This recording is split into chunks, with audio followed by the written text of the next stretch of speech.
Hi hello welcome back to our channel Anitha Vijay. இன்றைக்கி நம்மளோட சேனலில் என்ன வீடியோ அப்படின்னா, இப்போ நீங்கள் ஸ்க்ரீனில் பார்த்துட்ருக்கீங்க பார்த்தீங்களா, நிறைய நோட் புக்ஸ் அப்படியே கொட்டி கிடக்கு இல்லையா. இது எல்லாத்தையும் நான் என்ன பண்ணேன் அப்படிங்கிறது தான் வீடியோவாக இருக்க போகுது. கண்டிப்பாக ஏதோ ஒரு வகையில் உங்களுக்கு யூஸ்ஃபுல்லாக இருக்கும் அப்படிங்கிறதுக்காக தான். ஓகே, வாங்க வீடியோக்குள்ளே போகலாம். இந்த நோட் புக்ஸ் எல்லாமே என் பிள்ளைங்களோட பழைய நோட் புக்ஸுங்க. எனக்கு வந்து பார்த்திங்கன்னா பெரும்பாலும் நோட் புக்ஸ் வந்து போடுறதுக்கு பிடிக்கவே பிடிக்காது. அதனால் நான் ஒவ்வொன்றுத்தையும் சேமித்து வச்சுக்கிட்டே இருப்பேன். இதை வந்து ஒவ்வொரு முறை பாதுகாக்கிறது, மெயின்டெனன்ஸ் பண்ணுறது ரொம்ப கஷ்டமாக இருக்குங்க. நம்ம ஒரு கவரில் போட்டு வைப்போம், அது அழுக்காகும், திரும்ப வேறு ஒரு கவரில் மாற்றி வைக்கணும். இப்படியெல்லாம் பார்த்திங்கன்னா அப்பப்போ அந்த ஷெல்ஃபை க்ளீன் பண்ணுறது, இந்த மாதிரிலாம் வந்து ரொம்ப கஷ்டமாக இருந்தது. நான் வந்து மெயினாக எதுக்காக இதெல்லாம் போடாமல் வச்சுருக்கேன் அப்படின்னா, இப்போ நோட்ஸ் எல்லாம் இருக்குல்ல, பிள்ளைங்களோட நோட் புக்ஸ் இருக்குல்ல, அது எல்லாத்தையும் வந்து நான் பிள்ளைங்க ஒரு டீலாம் வந்து குடிக்கிறோம் அப்படின்னா, கீழே சிந்திருச்சு அப்படின்னா கொஞ்சமாக கிழிச்சு அதை வந்து டிஷ்யூ பேப்பர் மாதிரி யூஸ் பண்ணிக்கிறது.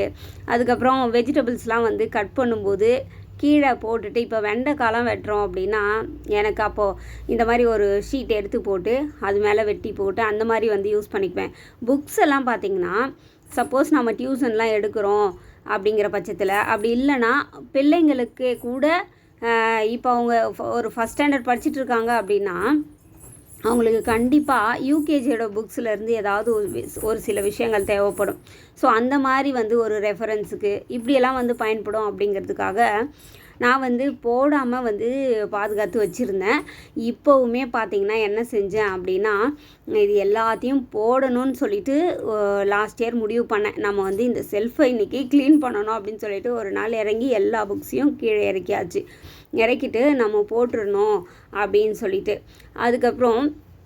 அதுக்கு முன்னாடி நான் என்னென்னலாம் செஞ்சேன் அப்படின்னா, இந்த புக்ஸில் எனக்கு சுத்தமாக போடுறதுக்கே மனசு வராத புக்ஸ் எல்லாம் பாதுகாத்து வச்சுக்கிட்டேன். என்னென்னா, இப்போ எனக்கு சுத்தமாக ஹிந்தி தெரியாது. அப்போ என் பிள்ளைங்களுக்கு வந்து ஹிந்தி தேவைப்படும். சப்போஸ் அவங்களுக்கு கண்டிப்பாக ஏதாவது வேர்ட்ஸ்லாம் வந்து தெரியல அப்படின்னா அவங்க கொஞ்சம் பார்த்துப்பாங்க. அப்போ அவங்களுக்கு வந்து ஒரு ரெஃபரன்ஸுக்கு வேணும். அப்போ ஹிந்தி புக்ஸ் எதையுமே நான் போடல. அப்புறம் கம்ப்யூட்டர் சயின்ஸ் புக்ஸு, அப்புறம் இங்கிலீஷ் கிராமர் புக்ஸு, இதெல்லாம் வந்து எனக்கு போடுறதுக்கு கொஞ்சம் கூட மனசு வரலை.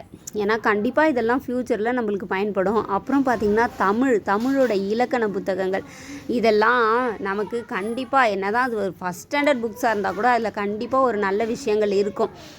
ஒரு டிஎன்பிஎஸ்சி ப்ரிப்பேர் பண்ணுறாங்க அப்படின்னா அவங்களுக்குலாம் ஒரு சின்ன சின்ன மெசேஜஸ் கூட அதில் இருக்கும். அதனால் பார்த்திங்கன்னா அந்த புக்ஸ் எல்லாம் எனக்கு போடுறதுக்கு மனசே வரலை.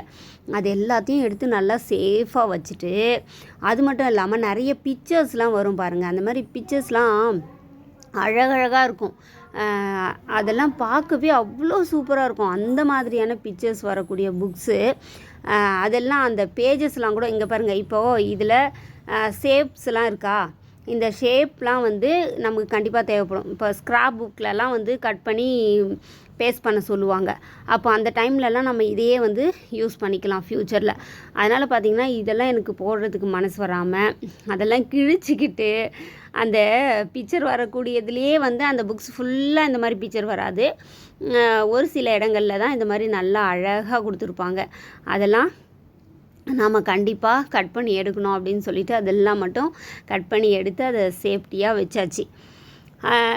அடுத்து என்ன பண்ணேன் அப்படின்னா, எல்லா புக்ஸோட அட்டைகளையும் வந்து எடுத்துட்டேன். ஏன்னா இந்த மாதிரி நோட்டு பேப்பர்லாம் வாங்குறவங்க என்ன பண்ணுவாங்க அப்படின்னா, அந்த மேல் அட்டையை வந்து பிச்சு பிச்சு ரோட்லேயே போடுறத நான் பார்த்துருக்கேன். ரோட்டில் கண்டபடி போட்டுருவாங்கங்க. அதனால் நான் என்ன பண்ணேன் அப்படின்னா, எல்லா நோட் புக்ஸ்லேயும் புக்ஸ் ஆகட்டும், நோட் புக்ஸ் ஆகட்டும், இதில் இருக்கக்கூடிய மேலே இருக்கக்கூடிய அட்டைகளை பிச்சு பிச்சு எடுத்துட்டு வெறும் அந்த புக்ஸு, நோட்டு இதெல்லாம் மட்டும் தனியாக அடுக்கி வச்சுக்கிட்டேன்.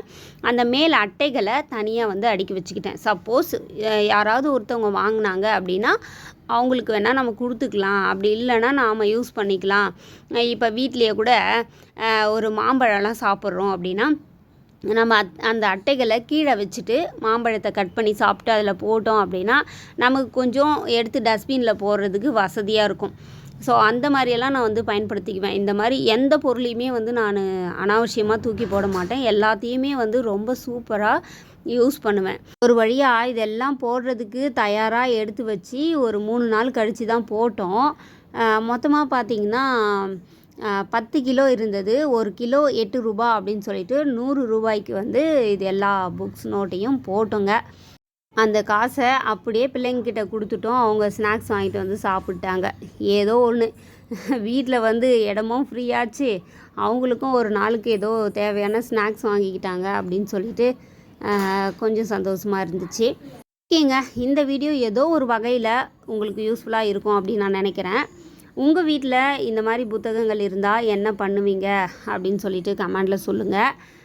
நான் இந்த மாதிரி தான், எனக்கு போட மனசு இல்லாத புத்தகங்களை இந்த மாதிரி பத்திரமா சேமித்து வச்சுப்பேன். தேவையில்லாததை இந்த மாதிரி போடுறதுக்காக எடுத்து வச்சாச்சு. இப்படி தான் நோட் புக்ஸை பிரித்து வச்சு போட்டு அதை வந்து சாப்பிட்டு முடிச்சிட்டாங்க அந்த காசுக்கு.